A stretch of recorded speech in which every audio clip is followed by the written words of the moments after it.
भगवान के 3 रूप, एक सृष्टि के कर्ता हैं, एक भगवान ब्रह्मा, विष्णु सृष्टि के पालन करता और शिव सृष्टि के रक्षक। ये तीनों अपने अपने लोक में रहते हैं। ब्रह्मा जी ब्रह्मलोक में रहते हैं, विष्णु भगवान विष्णु लोक में रहते हैं और भगवान शिव शिवलोक में रहते हैं। मगर तीनों इसी सृष्टि में मौजूद है, तीनों अपना काम कर रहे हैं।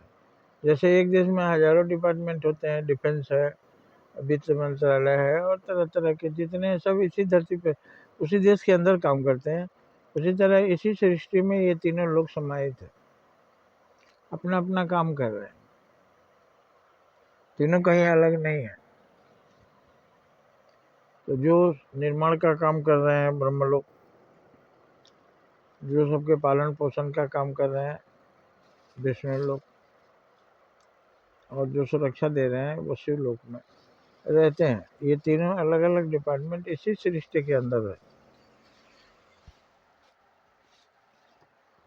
अब तीनों के पास सरस्वती, लक्ष्मी और पार्वती हैं।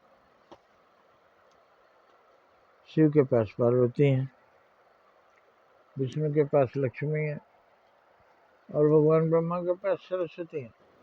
तो हमारे पास ही ये तीनों चीजें हैं। हमारे पास कुछ सरस्वती है, कृपा है तब तो हमारे पास कुछ विद्या है, ज्ञान है, कुछ धन है वो लक्ष्मी, और कुछ शक्ति है वो माता पार्वती दुर्गा।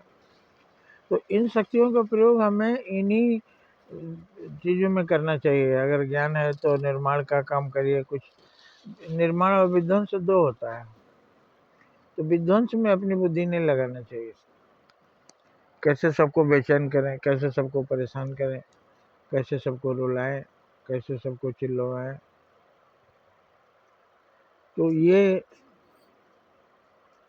ब्रह्मलोक में निर्माण का काम, अब विष्णु लोक में पालन का काम है। हमारे पास जो लक्ष्मी है स्वयं का भी पालन करे, औरों को भी पालन करे। धन है तो ऐसे लगाए कि औरों का भी इससे काम चले, हमारा भी चले। उद्योग फैक्ट्रियां जो लोग लगा दिए हैं उसमें उनका भी हो रहा है पालन, और हजारों लोगों का और भी पालन हो रहा है। ये विष्णु लोक में आता है। शिव लोक में सुरक्षा, आप शक्तिशाली हैं, सुरक्षित हैं, औरों को भी सुरक्षा दीजिए। सेना और पुलिस देश की सुरक्षा में लगी। तो ये तीनों देवियां हैं जो तीनों रचनात्मक काम आप करिए। और विध्वंसात्मक होता है कि आप रचना नहीं करके विध्वंस का काम कीजिए। लोगों का रोजी रोटी बढ़ाने के बदले लोगों को बेरोजगार कर दीजिए, और लोगों को सुरक्षा देने के बदले लोगों को परेशान करिए। ये 2 ग्रुप है, तो एक के द्वारा हम स्वर्ग के अधिकारी होते हैं, और अगर गलत उपयोग करते हैं तो हम नर्क के अधिकारी होते हैं। सुपरिणाम और दुष्परिणाम दोनों होता है। तो अगर हम दुरुपयोग करेंगे किसी भी चीज़ का, धन का दुरुपयोग करेंगे तो लोगों का पेट नहीं भरेगा बल्कि लोग परेशान होंगे। तो दुरुपयोग से करेंगे तो दुष्परिणाम आएगा और आप नर्क के भागी होंगे। इसलिए तीनों शक्तियाँ, तीनों लोग सब यहीं पर है।